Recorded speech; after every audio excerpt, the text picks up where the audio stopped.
But now I have the honor to welcome to the stage the patron of the Invictus Games Foundation, His Royal Highness, the Duke of Sussex.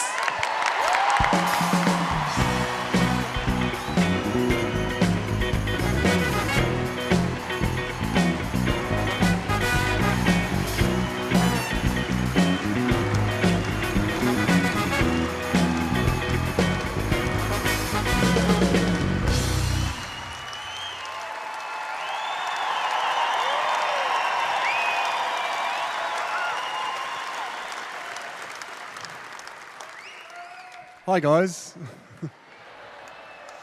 Good evening, Sydney, and those watching around the world. As always, when these games close, I would like to start by saying thank you to PK and Lieutenant General Peter Lay and the whole Sydney 2018 team. The vision and hard work has paid off, and you have put on a truly magnificent Invictus Games.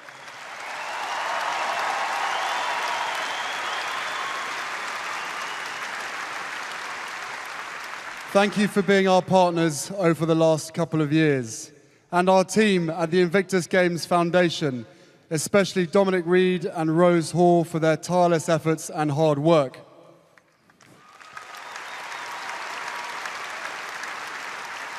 To the people of Australia who filled the stands and cheered on the sidelines, thank you so much.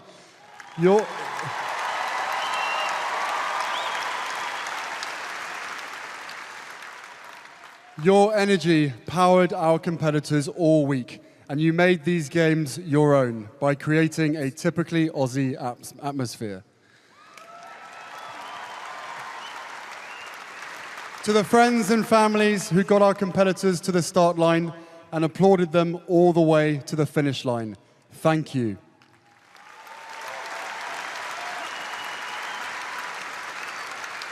You are all part of one big Invictus family, and none of us would be here without you. And to the competitors goes the biggest thanks of all. You have once again left us humbled and inspired by your example, by your determination, by your service, and by your sense of humor.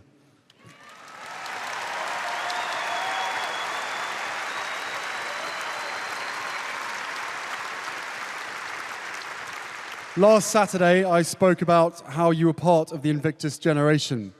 Your choice to serve your nations places you alongside those storied generations that have come before you, that fought 2 world wars and then secured a world order built on freedom, democracy, and tolerance. And of course, this choice to serve, this choice to put yourselves at risk for the benefit of others, is at the very heart of what I founded these Invictus Games to celebrate. I wanted your service to be recognized. But what we saw again this week is that Invictus is so much more. Your example goes beyond the military community. It is about more than just your inspiring stories of recovery from injury and illness. It is about your example of determination, of optimism, of strength, honor, and friendship, or as the Aussies call it, mateship, as a core value.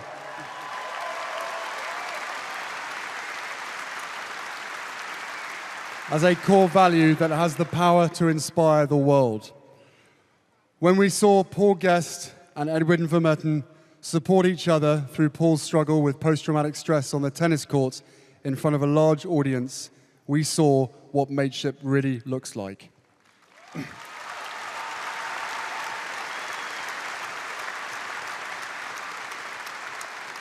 When Jacob Tinker fought through excruciating leg pain for the final 20 minutes of his cycling event and let the cheering crowd and his fellow competitors, Benjamin and Cedric, push him over the finish line, we saw the definition of strength.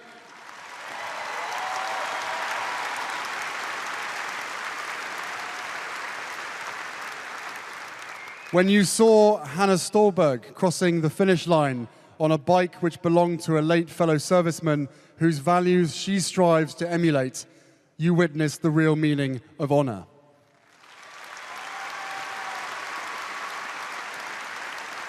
And when 67-year-old former military nurse Cavell Simmons decided age wasn't just a number and entered into 5 sports at her first Invictus Games, you saw what determination really looks like.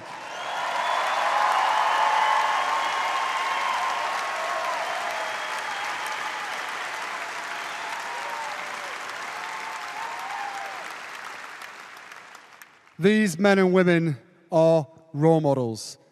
They are who every child should look up to. In a world where negativity is given too much of a platform, our Invictus competitors, many of whom have been given a second chance at life, are achieving extraordinary things.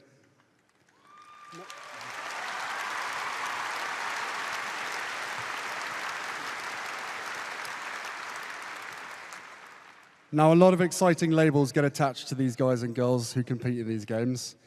They get called heroes. They're tagged as legends. They're referred to as superhumans. Now, of course, all those things are true, right?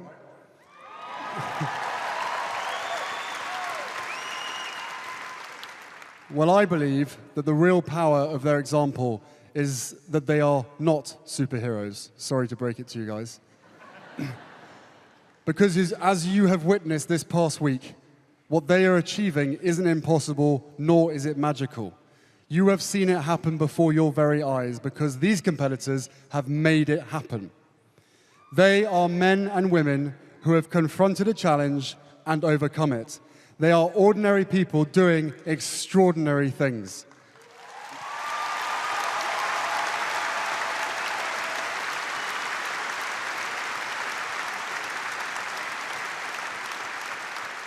And with the help of their friends and families, they have exceeded every expectation.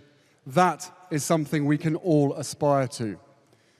You do not have to be a veteran who has fought back from injury to be inspired by the Invictus example. You can be a teacher or a doctor, a mum or a dad, a child or a grandparent, a farmer, a plumber, a lawyer or a CEO, or anything at all. You can identify something in your own life that you want to change for the better. And you can let the men and women of the Invictus Games remind you that no challenge is too difficult to overcome. Nowhere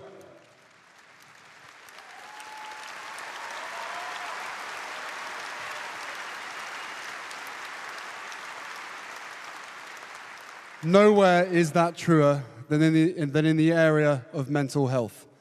By simply being here and fighting back from some of the darkest experiences known to anyone, you have become role models for everyone at home or in the stands who might be struggling with their emotions or with a mental illness. For that friend or comrade you know who is unable to open up about their struggles. For that man or woman who has watched on television, you are proving that it's okay to talk about how we feel. To girls and boys who see you speaking openly about anxiety, stress, and depression, you are showing it's okay not to be okay.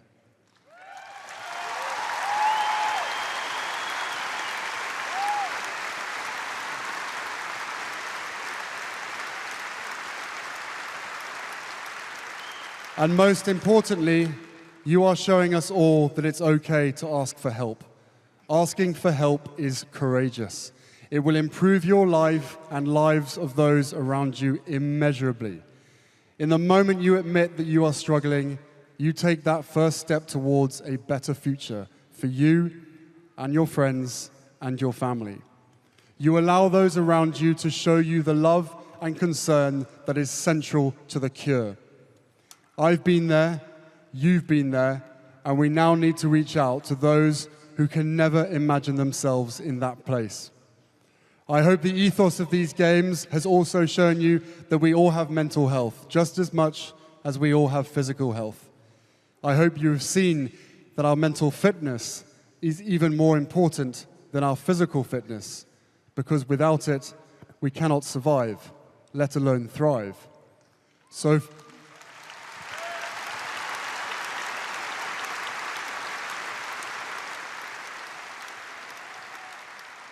for all the civvies, all civilians out there, look at what these men and women have achieved, and know that one day, though you may not be injured in combat, physical or emotional injuries can happen to any one of us on any given day. The secret of these Invictus Games is not really about the amazing medical science that has saved the lives of our competitors and helped many of them to walk, swim, or move again. The secret to the success of these games has been accepting that mental health is the real key to recovery. Our competitors have helped turn the issue of mental health from a sad story to an inspiring one. They want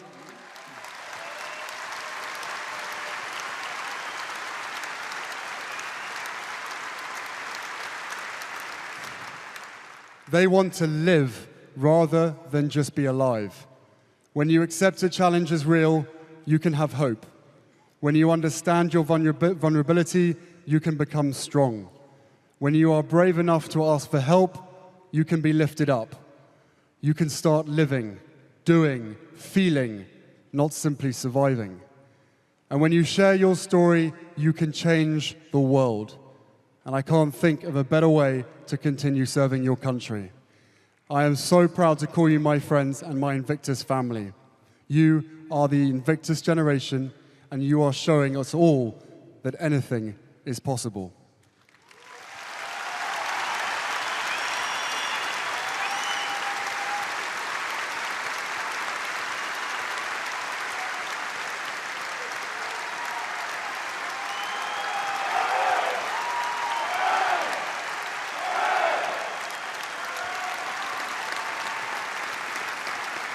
Thank you to everyone for an amazing Sydney Games.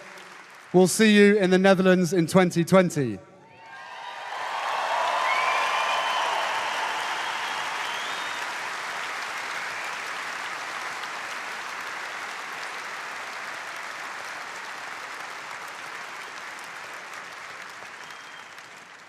And now, sorry, you get rid of me now. And now it gives me great pleasure to announce tonight's finale. Ladies and gentlemen, make some noise for Aloe Black.